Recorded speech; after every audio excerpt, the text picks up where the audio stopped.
What's up, travelers? It's Eliz from Means to Travel, and I am sitting here today in my room at the Athenaeum 5-star Hotel in Mayfair in London. And with Thanksgiving coming up and a lot of holidays where families are traveling to visit each other, friends are visiting each other, I thought I would create a quick video detailing 11 things that I have noticed since checking in here that 5-star hotels do to make guests feel very welcome, and that you can do too in your own home if you are receiving guests. So without further ado, let's just jump right in. The first is to help your guests out with their bags if you can and if needed when they arrive. When you arrive at a 5-star hotel, you always have a bellhop or somebody who works at the hotel offering to assist you with your bag. Sometimes you want them to help and sometimes not, but offering is that act of kindness that really invites somebody into your home, especially if there's stairs involved. The second thing is offering to help your guests with their coats as soon as they walk into your door, so that way you have the coats placed into the area that you want them to be placed, whether that is a coat closet or a coat rack, etc. And just showing them where they can find their coats throughout their stay is going to be key in making them feel at home and comfortable. The third thing is to offer your guests a refreshment, whether that just be water and a little bite of snack when they arrive. Their journey has been pretty long. So when I check into a 5-star hotel, sometimes they have a pitcher of ice water in the lobby that you can go fill up a small cup. And even better is when there's a little bit of spa water, maybe it might be cucumber water or something like that.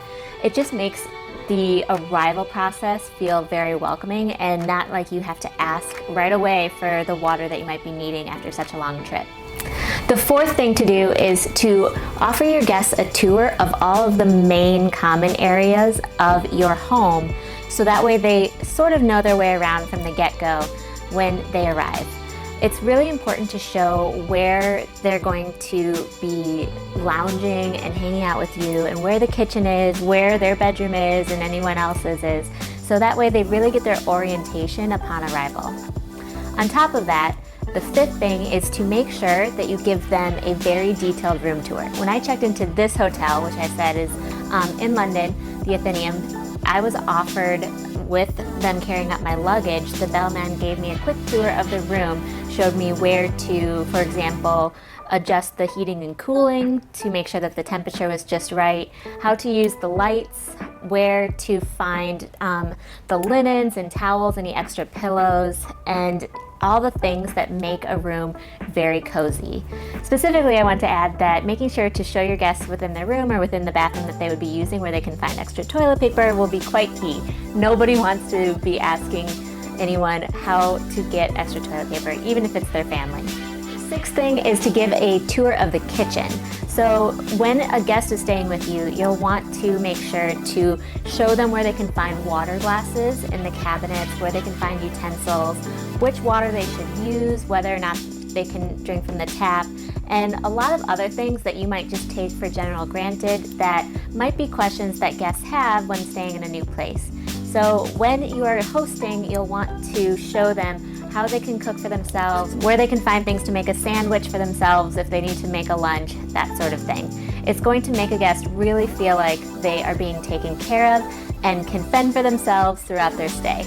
The seventh and eighth things to do when you are trying to host like a 5-star hotel is to make sure there are 2 things available to your guests in the room. So the seventh thing is to make sure that the Wi-Fi code and password are available next to their bed, perhaps on their nightstand, or somewhere that's really easy to find, so that way they feel like they can easily connect and settle in. Oh my gosh, that was so weird. The fire alarm just went off in this hotel as I was filming, and I was a little thrown off, but at least it only lasted a few seconds. So let's carry on. The 8th thing to do in order to treat your guests like they're staying in a 5-star hotel and really make them feel at home is to make sure that you offer a variety of coffees and teas for them.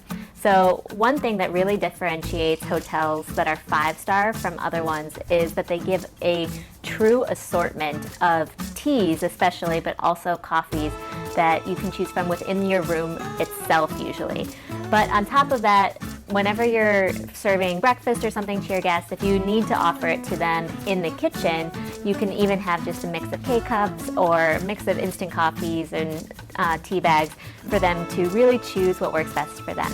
The ninth thing that five-star hotels are just really excellent at doing for their guests is creating a list of nearby attractions so that way they know what there is to do in the area on top of what they might need in the area. So that might be a list of where the pharmacies are, of where coffee houses are, nearby restaurants that are well reviewed, on top of the more tourist attractions. So that way it gives your guests a little orientation to where they are in this new place as soon as they arrive, and somewhere that they can reference based on a local's actual advice, which is you, when they are staying with you. And the 10th and 11th things are really all about communication and making sure you're communicating well with your guests so that they have the most pleasant stay. So the 10th thing that I want to say is that five-star hotels do a really good job at talking through their menus that they're going to serve to guests and asking in advance, whether that be before the guest even arrives or at the beginning of a stay, if there's any allergies or special diets that need to be considered. So reviewing what that menu might be and explaining to your guests when they might need to make their own meals because you might be out at work or something like that will be incredibly helpful at helping them organize their time with you. So if you want to say, I leave out cereal for breakfast in the morning, so whenever you wake up, feel free to help yourself. That can really guide them into, if you happen to wake up later than them, if they are waiting for you to understand what you were planning for breakfast, then there can be an avoidance of any sort of miscommunication at that instance in time. And then the 11th and final thing that I want to say is to also talk through the itinerary. If there's anything that is truly planned that you know you're going to want to take your guests to, or that you are going to be preoccupied with during their stay. So let's say you have an infrequent work schedule. You might want to lay out your work schedule to them so they know when you're going to be at home and when you're going to be away. And if you guys have talked about going to a show, for example, saying, okay, well, it takes about 45 minutes to get to the theater from here, and we want to leave with a little bit of time in order to get drinks in advance. So we're going to need to be ready for a 7 o'clock show a little bit before 6 p.m. in order to hit the road. So being able to really work backwards from a plan or talk through when somebody needs to be ready is going to be really great for organizing somebody who is unfamiliar with the destination that they're in. So I hope these 11 tips are helpful for you all as you prepare for hosting guests and hosting them in a way that makes them feel incredibly welcomed in your home. If you like this type of content, I make videos about travel on the Means to Travel channel where we talk about meaningful travel and the means to get there.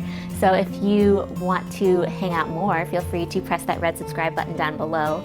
And if you liked this video, also press that thumbs up button below too. And if you want to follow me on Instagram, I post a lot of full travel photography, and my stories are more of my travel vlogs along the way. So feel free to follow me there too at Means to Travel. Thanks everybody for watching. Happy travels. Bye. Hey travelers, don't forget to subscribe and let's hang out more. Here are some links to other helpful travel videos on my channel, and press that notification bell so you don't miss any new and awesome travel videos to come.